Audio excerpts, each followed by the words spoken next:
சபாநாயகர் அப்பா தான் இது வந்து இந்த பிரச்சனை இல்லை நீங்கள் சொன்னது போலவே இப்போ எனக்கு வந்து நீங்கள் 96 இருந்து அந்த ராதாபுரம் தொகுதிக்காக நீங்கள் பண்ணிய பல நன்மைகள், அது ஒரு 600 வாட்டர் டேங்காக இருக்கட்டும், ஒரு 20,000 பேருக்கு ரேஷன் கார்டு வாங்கி கொடுத்ததா இருக்கட்டும், தாமிரபரணி கருமேனியார் அந்த வாய்க்கால் தூர்வாரும் பண்ணி அந்த தொகுதி மக்களுக்கு நிறைய பண்ணியிருக்கீங்க, சுயேட்சையாக வெற்றியும் பெற்றிருக்கீங்க. ஆனால் இப்போ அந்த குற்றச்சாட்டு, அந்த ராதாபுரம் கல்குவாரி தொடர்பான குற்றச்சாட்டுகள் தொடர்பாக பொதுவாக பல்வேறு இயக்கங்கள், ஒரு கருத்து கேட்பு கூடத்தில் ஒரு வழக்கறிஞர் தாக்கப்பட்ட சம்பவம், அதை தொடர்ந்து சில வழக்குகள் இதெல்லாம் இருந்ததுனால உங்கள்கிட்ட விளக்கம் கேட்கணும்னால இந்த கேள்வியை நாங்கள் உங்ககிட்ட கேட்டோம்.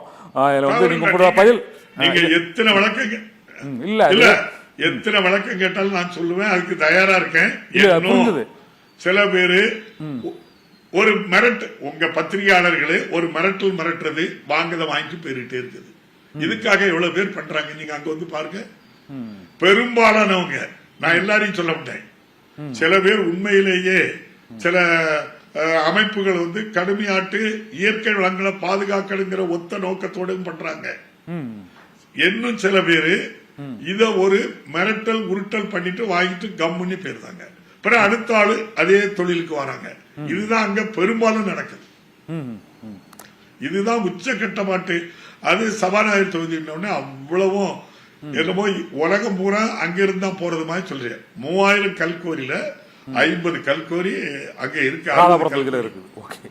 அது கேரளா பக்கத்துல இருக்கிறனாலையும் நம்ம கன்னியாகுமரி மாவட்டம் பக்கத்துல இருக்கிறனாலையும் அங்கேயும் கொண்டு செல்லப்படுகிறது. அது அனுமதியோடும் போகுது, அனுமதி இல்லாம போகுது. எல்லா சந்தர்ப்பங்களிலும் அரசு தக்க நடவடிக்கை எடுக்க. அவ்வளவுதான். நன்றி சார். இந்த கல்குவாரி தொடர்பான உங்களோட விளக்கத்துக்கு நன்றி. நிறைவாக இந்த தேர்தல் சதனத்தில் நிறைவாக ஒரு கேள்வி. ராதாபுரம் தொகுதிக்கு மிக முக்கியமான பிரச்சனையாக இருப்பது அந்த மீனவர் அந்த தூண்டில் வளைவு, பலது கட்டி கொடுத்துருக்கீங்க, சில இடங்களில் அந்த தூண்டில் வளைவு தேவைங்கிறாங்க.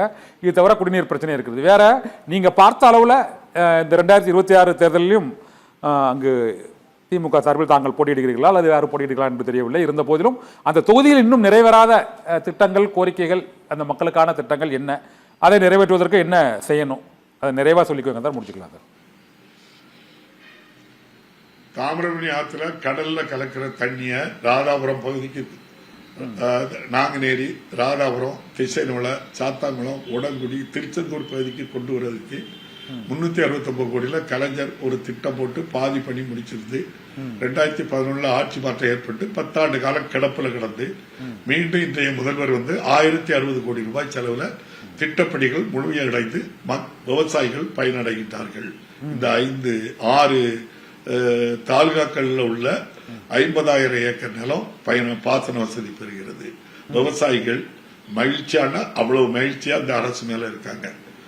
அதே போல அனைத்து கிராமங்களுக்கும், நாங்குநேரி, ராதாபுரம் சட்டமன்ற தொகுதியில் உள்ள அனைத்து கிராமங்களுக்கும் தாமிரபரணி ஆற்றில இருந்து எல்லா வீட்டுக்கும் குடிநீர் இணைப்பு கொடுப்பதற்கு, கிராம பகுதிக்கு கொடுக்கிறதுக்கு 605 கோடி ரூபாய், நகராட்சி பேரூராட்சி பகுதிக்கு கொடுக்கிறதுக்கு 425 கோடி, 23 கோடி ரூபாய், மொத்தம் 1028 கோடி ரூபாய் குடிநீருக்கு தந்திருக்காங்க.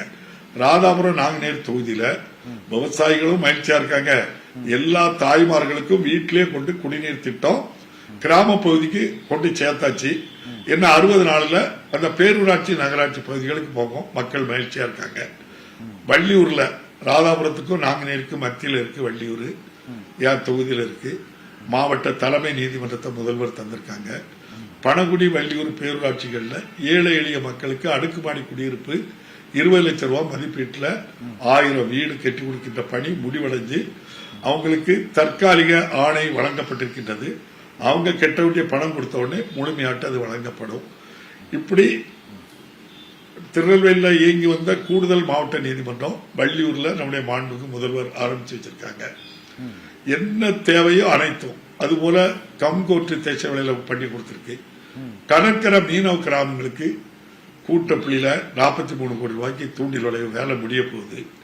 அதே ஊர் மக்களுக்கு மீனை பிடிச்சி மதிப்பு கூட்டு பண்ணி விற்கிறதுக்கு அவங்களுக்கு கிட்டத்தட்ட 3 கோடி ரூபாயில ஒரு கட்டடம் கட்டி தேவையான உபகரணங்கள்லாம் பண்ணி கொடுக்கிறோம்.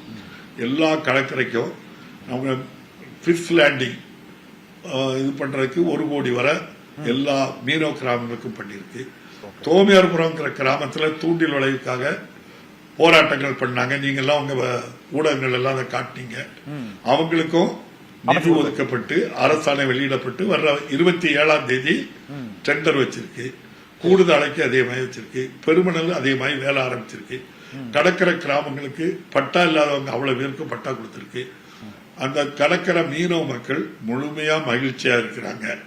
போலி ஆட்டு அங்க அது இல்ல இது இல்லைன்னு சொல்லி சுத்தி சுத்தி ராதாபுரத்தை மட்டும் வந்து எல்லா அரசியல் கட்சிகளும் சொல்றதுக்கு ஒரு காரணம், அப்பாவு ஒன்றிய அரசு செய்த தவறையும் சுட்டி காட்டுவேன், என்ன செய்யலங்கிறதையும் சொல்லுவேன். அதனால திட்டமிட்டு சில இதுகளை போக்கஸ் பண்ணுவாங்க. ஓகே, இந்த பொய் பிரச்சாரங்களை முறியடித்து மக்கள் மகிழ்ச்சியா இருக்காங்க. ஓகே ஓகே, நன்றி சார். இந்த பொய் பிரச்சாரங்கள் எல்லாம் மகிழ்ச்சியா இருக்காங்க. இந்த அரசு என்ன செய்யணுமோ கிட்டத்தட்ட 5000 முதல் 6000 கோடி ரூபாய்க்கு பணி நடந்திருக்கு. Okay sir. இந்த ராதாபுரம் தொகுதியில் வந்து ஒரு முன்னுதாரணமான தொகுதியாக அங்கே உள்ள பிரச்சனைகளுக்கெல்லாம் தீர்வு காணும் ஒரு மக்கள் தலைவராகவும் அப்பாவும் இருப்பதற்கு நாங்களும் தொடர்ந்து வாழ்த்துகிறோம்.